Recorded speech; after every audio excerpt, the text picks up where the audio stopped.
Agora é oficial, o pânico tomou conta de todos os mercados ao redor do mundo e fica aquela grande pergunta: qual que é o catalisador de tudo isso, né? E é isso que eu quero falar no capítulo de hoje. Então, antes de mais nada, é impossível você colocar aquele motivo que faz todos os mercados caírem, porque, como a gente sempre acompanha, é sempre um emaranhado de coisas e contracorrentes. Só que a gente precisa falar sobre três países, que nesse caso aqui, que são os grandes pilares da liquidez mundial. Obviamente os Estados Unidos e China, e agora, principalmente agora também, o Japão. E aí você acaba criando aquela tempestade perfeita que nós estamos vendo nesse exato momento e que acaba criando um grande assim, um grande pânico, né? Você nunca viu um sentimento tão ruim quanto agora.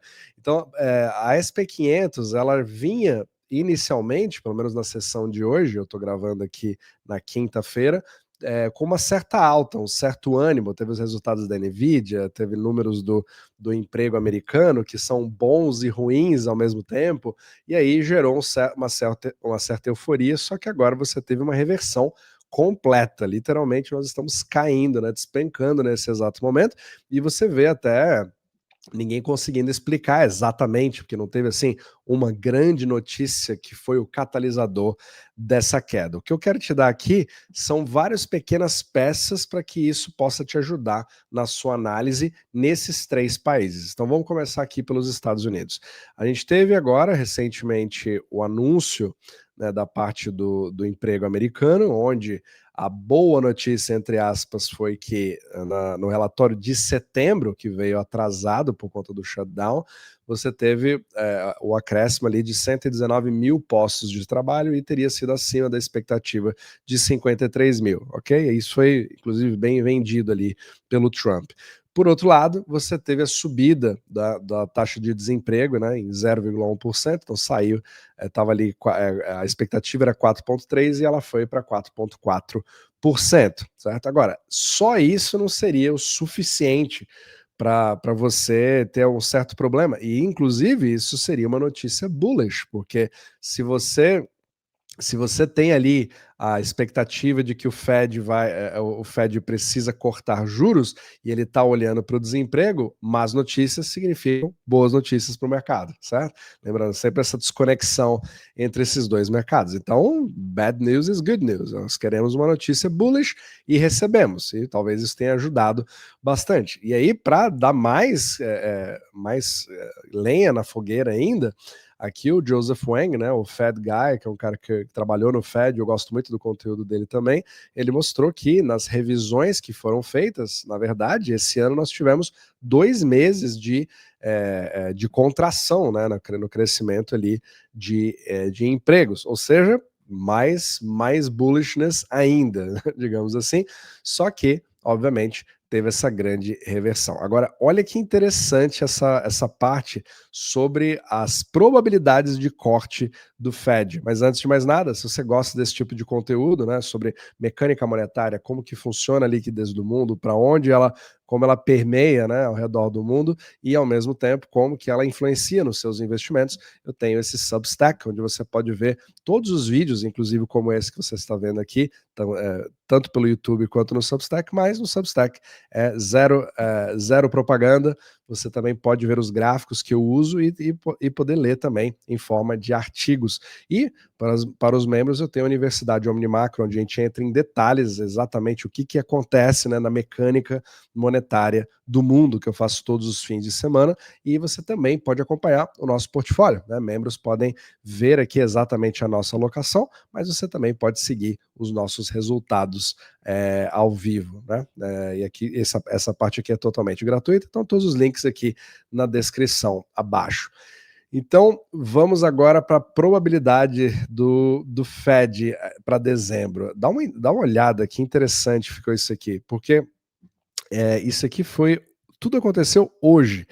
De manhã, olha que interessante, nós estamos gravando aqui no dia 20 de novembro, 1 da tarde. Então, aqui, ó, você tava com aquele mau humor de que não teríamos nenhum tipo de mudança na taxa de juros, né, o que seria uma má notícia.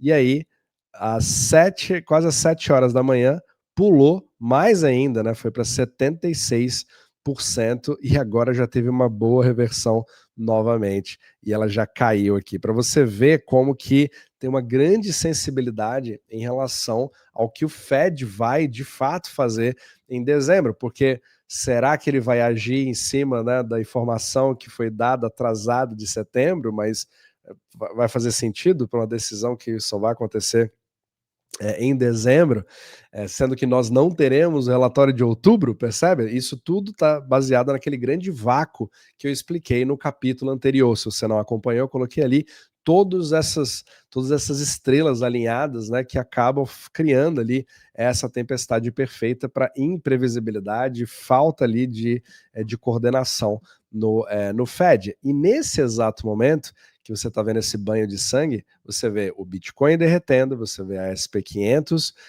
caindo, né, mais de 2,5% nesse exato momento.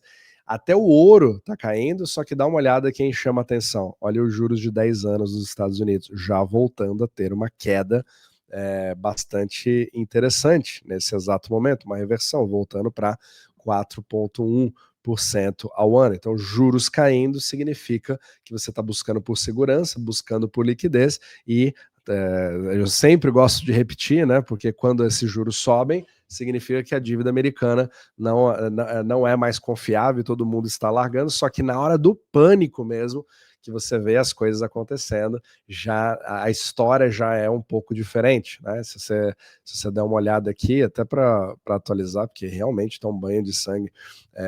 Até o ouro, eu acho que está passando por um pouco de correção. O ouro está bastante estável, na verdade, menos 0,2%, então está bem assim, está uma leve queda, mas extremamente estável, mas realmente os mercados que mais chamam a atenção aqui está sendo ali a SP500, né? Então se eu colocar aqui a SPY, deixa eu ver. Não, desculpa, esse aqui é outro, SP500, colocar essa daqui, ó, literalmente mercados em queda aqui, mais de 1%, né, nesse exato momento. Então, será que vamos ter uma grande correção, etc? É a questão de a gente ver como é que as coisas vão. Mas o astro agora é o mercado cripto nesse exato momento, está simplesmente incrível, né? Então, ó, o Bitcoin nesse exato momento, $87 mil. Então, assim, como eu sempre falo, né? Ele é sempre o mais sensível em relação a isso, porque ele é bastante periférico, com pouco market cap. Então, tudo que acontece com os outros mercados, qualquer tipo de risk-off, fuga para segurança e liquidez, ele acaba fugindo ali do Bitcoin. Então ele está com muito mais agora sensibilidade em relação a isso do que o ouro, por exemplo, né? E outros ativos. Mas realmente quem está chamando mais atenção está sendo os bonds. Então isso aqui foi nos Estados Unidos. Agora vamos para a China. A China faz algum tempo que eu não falo sobre ela, né? Eu quero trazer aqui mais um relatório da GavCal, que é uma empresa de macro inteligência chinesa, né? Então, um time chinês, etc. Só para deixar bem claro, que todo mundo gosta de falar que isso aqui é uma coisa ocidental, etc. Então, esse daqui ele está trazendo um pouco do contexto chinês em relação aos últimos números. Então, nos Estados Unidos, você já tem ali o mercado que não está indo nada bem, né? As pessoas na economia real ali pensando cada vez mais em recessão. E na China, os números também não estão muito bons. Então você vê aqui vários números que estão sendo revisados para baixo. Então você teve aqui o crescimento industrial que caiu para 4,9%, né, ano após ano, em outubro, do que os 6,5% que se tinha em setembro. Você continua vendo o processo de deflação na China, onde o Core CPI caiu ali. Não, na verdade subiu um pouquinho. Não, na verdade esse aqui subiu um pouquinho. O Core CPI foi o único que deu uma recuperada, porque estava 1% e agora foi para 1,2%. Essa parte aqui ela já foi mais positiva. Aqui, o crédito que foi um pouco... o crédito, o consumo e as vendas estão caindo. Então você vê aqui, ó, o crédito privado, né, do setor privado, deu uma caída, né, 5,8%, de 5,9 que estava anteriormente, mas a parte que mais preocupou foi a parte das exportações, né, que é um dos grandes pilares que vem sustentando ali a economia. Então, em renminbi, né, em moeda local, esse crescimento da exportação caiu para 0,8%, de 8,4%. Então foi uma queda bem significativa, e é claro que você tem todos a questão das tarifas, você tem também, principalmente, uma queda de demanda, né? Apesar de que eles estão falando aqui que não vem uma queda de demanda tão grande assim, só que você vê hoje uma questão cada vez pior, principalmente nos Estados Unidos, na economia real, onde os consumidores estão cada vez numa situação mais complicada e as dívidas vêm aumentando. Então você foca mais nisso e tem menos consumo de outros tipos de bens, né, principalmente os importados. E aí, você também teve uma queda, uma queda significativa, né, de investimentos, né, em ativos de 12,2%, né, já vindo de uma queda também de 7,1%. Então, além disso, né, agora o principal é esse daqui, ó, a venda de propriedades, ou seja, o setor imobiliário continua em uma extrema deflação, porque as vendas caíram 20,8% depois de já terem caído 12,5% em setembro. Então isso aqui realmente chama bastante atenção, né? Mostra que ainda não é um problema que foi resolvido. E as vendas também do varejo, elas tiveram um crescimento até interessante aqui, 2,9%. Então, você percebe que a China também não está sendo aquela que está puxando todo mundo, né? Então, ela também faz parte desse mesmo sincronismo, desse mesmo arrefecimento, que é uma coisa que o Jeff Snyder fala bastante também. E como ela gera liquidez, ela acaba também ficando ali numa situação onde você vai ter mais desculpa, eu tô sarando de uma gripe aqui ainda. Então é o seguinte, e você vê isso se refletindo, inclusive, no próprio mercado de ações da China. Então aqui é o ETF chinês, né? Também em forte queda nesse exato momento. E você tinha também uma financiarização cada vez maior da economia chinesa, que eu expliquei em capítulos anteriores, né? Como a China vem se parecendo cada vez mais com os Estados Unidos e os Estados Unidos tentando se parecer cada vez mais com a China. Eu vou explicar bastante isso na nossa aula que nós teremos ao vivo para membros Omnimacro Pro na semana que vem, na quarta-feira, às 8 horas de Brasília. Então você ainda pode se inscrever se você quiser participar ao vivo comigo. Todos os links, obviamente, na descrição abaixo. E aqui esse terceiro pilar aqui, que seria o Japão, né? Então temos Estados Unidos arrefecido, cheio de incertezas.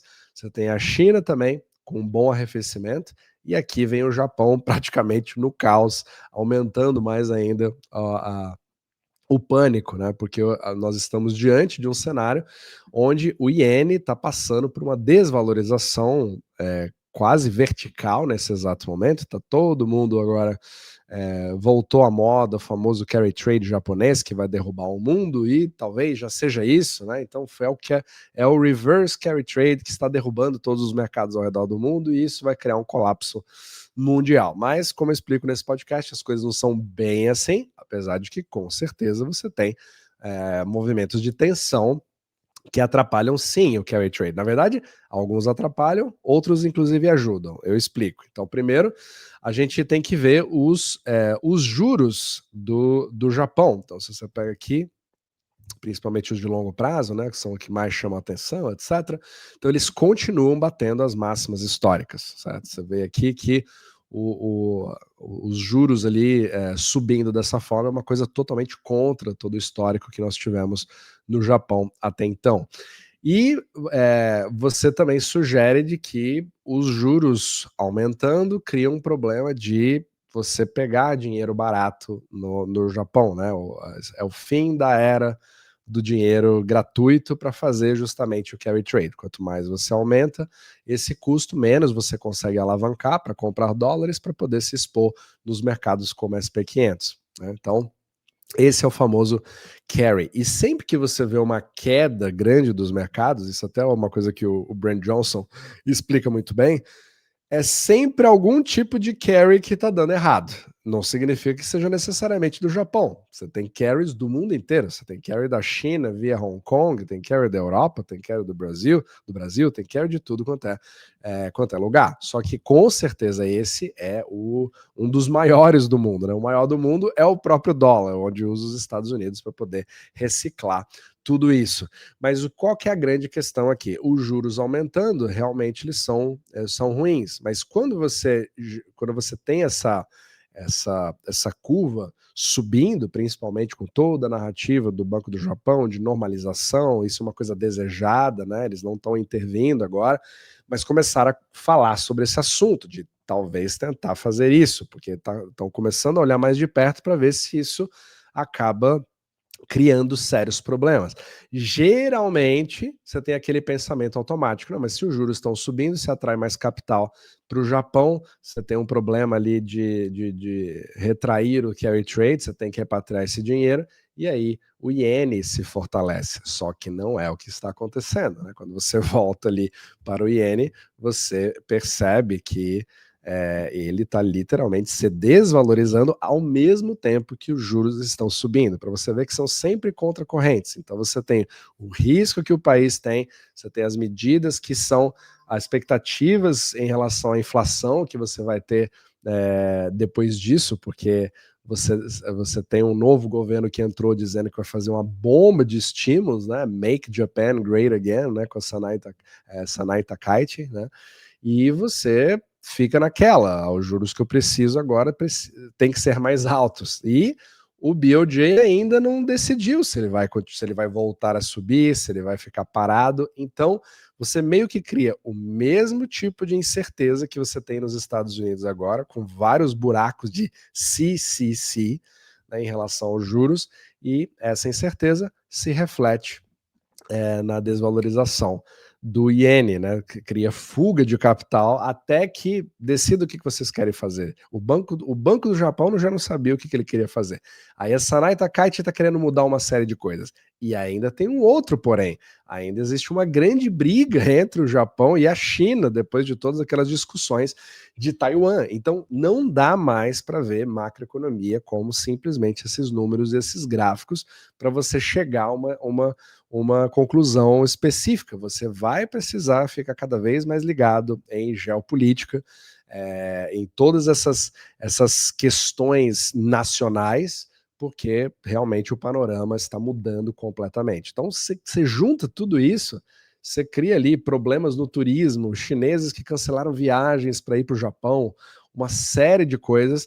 E, detalhe, o Japão é o maior distribuidor de eurodólares para a China via Hong Kong. Olha o problema que isso acaba criando. Então a gente tem uma série de possibilidades que podem surgir a partir daqui, e o iene estando mais fraco, ele ajuda de novo você a fazer um pouco mais do carry trade, né? Apesar dos juros subirem, só que ao mesmo tempo você sobe também a inflação, porque o Japão precisa de muitos produtos importados. E aí já vem mais ainda aquela questão: se eu tenho uma inflação maior, eu vou precisar de um juro maior ainda para o consumo futuro que nós vamos ter. E aí vira uma bola de neve. E a grande questão aqui é se eles vão perder o controle ou não.